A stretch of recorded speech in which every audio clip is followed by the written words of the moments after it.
விறுவிறுப்பாக நடைபெற்று வரும் பாரிஸ் ஒலிம்பிக் திருவிழா இன்று வண்ணமயமான பல்வேறு கலை நிகழ்ச்சிகளுடன் நிறைவு பெறுகிறது. நிறைவு விழா அணிவகுப்பில் இந்தியா சார்பில் மனு பாக்கர், ஸ்ரீஜேஷ் ஆகியோர் தேசிய கொடியை ஏந்திச் செல்ல உள்ளனர்.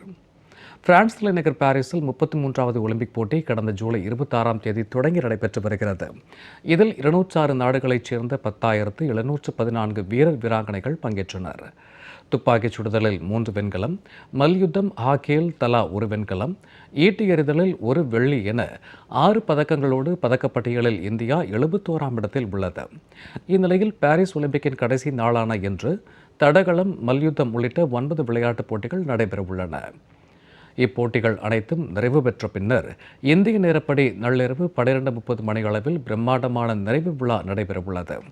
80,000 பேர் அமரக்கூடிய the Stade de France Olympic மைதானத்தில் நடைபெறும் நிறைவு விழாவில் 5 முறை கிராமிய விருது வென்ற அமெரிக்க பாடகியான கேப்ரியலா சர்மியன்டோ வில்சன் தமது நாட்டின் தேசிய கீதத்தை பாடவுள்ளார்.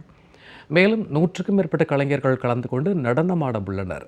பின்னர் நடைபெறும் அணிவகுப்பில் இந்திய தேசிய கொடியை துப்பாக்கிச் சுடுதல் வீராங்கனையான மனு பாக்கரும், ஹாக்கி கோல் கீப்பருமான PR ஸ்ரீஜேஸும் ஏந்தி செல்கின்றனர்.